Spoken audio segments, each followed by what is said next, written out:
అంటే దేశం ఏమైపోతుందో అనే ఒక ఫీలింగ్. ఇది మా చిన్నప్పుడు కళ్ళ ఎదురుగుండా చూసింది. ఆ తర్వాత అనేక మంది ప్రధానమంత్రులు వచ్చారు, చూసాం గాని, నేను మీడియాలోకి వచ్చాక ఇంతమందిని చూసాం గాని, పివిలా లేకపోతే వీళ్ళందరినీ కూడా.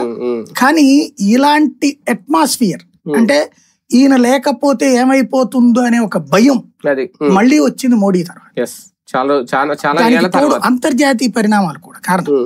అంటే ఒక ఆఫ్ఘనిస్తాన్ చూసిన, లేకపోతే చూసాక ఇప్పుడు ట్రంప్ లాంటోడికే, కంపు కొట్టే మాటలతో మాట్లాడేవాడికే ఇక్కడ షాక్ ఇస్తున్నాడు ఆయన. అంటే మనం ఎప్పుడూ కూడా సినిమాల్లో మనం మ్యాన్లీనెస్ చూస్తాం. హీరో ఒక ప్రభాస్ శరీరాలు, లేకపోతే అల్లు అర్జున్, ఇళ్లలో మ్యాన్లీనెస్ చూస్తారు. ఆడవాళ్ళు ఫ్లాట్ అయ్యేది అక్కడే, మగవాళ్ళు అట్రాక్ట్ అయ్యేది అక్కడే. ఆ మ్యాన్లీనెస్ ఇతనిలో చూస్తున్నారు. అంటే వాళ్ళు రియల్ లైఫ్ హీరోస్ అనేది మాకు రక్షకుడు అనే లెక్కను చూస్తారు. ఆ ఇది ఫీలింగ్ ఆంధ్ర దాకా పాకింది, సీమలో కూడా పాకింది. కాకపోతే ఇది రాజకీయంగా బీజేపీ సొంతం చేసుకోగలుగుతుందా లేదా అనేది వాళ్ళు ఆలోచించుకోవాలి. వాస్తవంగా పాజిటివ్ ఇంపాక్ట్ అనేది బీజేపీకి చాలా బాగా వచ్చింది బికాస్ ఆఫ్ మోడీ. దాన్ని స్ట్రీమ్ లైన్ చేసుకుని సక్సెస్ఫుల్ గా వాడుకోవడం అనేది వాళ్ళకి చేత కావాలి. ఇప్పుడు అతని పేరేంటి, చిరంజీవి 2009లో పార్టీ పెట్టినప్పుడు ఎక్కడ పోయినా ఇసుకేస్తే రాళ్ళంత జనం వచ్చేవాళ్ళు. చిరు చిరు చిరు చిరు అని కేకలు ఉండే, చిరు సీఎం అనేది ఉండే. సీన్ కట్ చేస్తే అలాంటి ఆ ఇమేజ్ ని ఓట్లుగా మలుచుకోవడంలో ఫెయిల్ అయ్యింది పార్టీ. చివరికి 18 స్థానాలు పరిమితం అయ్యి, కొన్ని అలాగైనా స్టాండర్డ్ గా నిలబడి ఒక చక్కటి రాజకీయం చేస్తుంటే సీఎం అయి ఉండేవాడు. ఆయన దుర్వినియోగం చేసుకున్నాడు.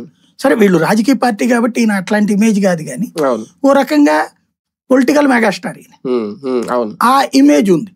దీన్ని క్యాష్ చేసుకునేటటువంటి దిశగా మళ్లించుకోవడం అనేటటువంటిది బీజేపీ చేసుకోవాల్సిన పని. దక్షిణాదిలో ఇప్పటి వరకు భారతీయ జనతా పార్టీ ఎంత ఎదగాలనుకున్నా, ఎంత డెవలప్ అవ్వాలనుకున్నా, అంటే సింగిల్ గా నేను అనేది ఓకే, ఇప్పుడు దీన్ని డబుల్ ఇంజన్ సర్కార్ అంటున్నారు అనుకోండి, అది వేరే విషయం.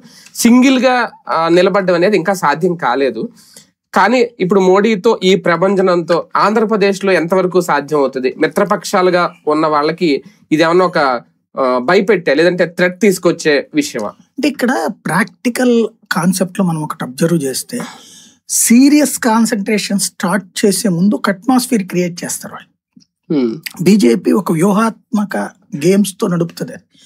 దాన్ని చాలా అందరూ ఏమనుకుంటారంటే దానికి ఏం తెరిచావదు రాజకీయం ఇట్లా అనుకుంటారు. వాళ్ళు ఏమంత పిచ్చోళ్ళు కాదు, సుదీర్ఘ అనుభవం ఉన్నటువంటి వాళ్ళు.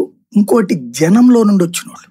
బీజేపీ లీడర్ ఎవడో కూడా ధనంలో నుంచి వచ్చిన వాళ్ళు కాదు, బలంలో నుంచి వచ్చిన వాళ్ళు కాదు, జనంలో నుంచి వచ్చి బలం పుంజుకున్నటువంటి వాళ్ళు.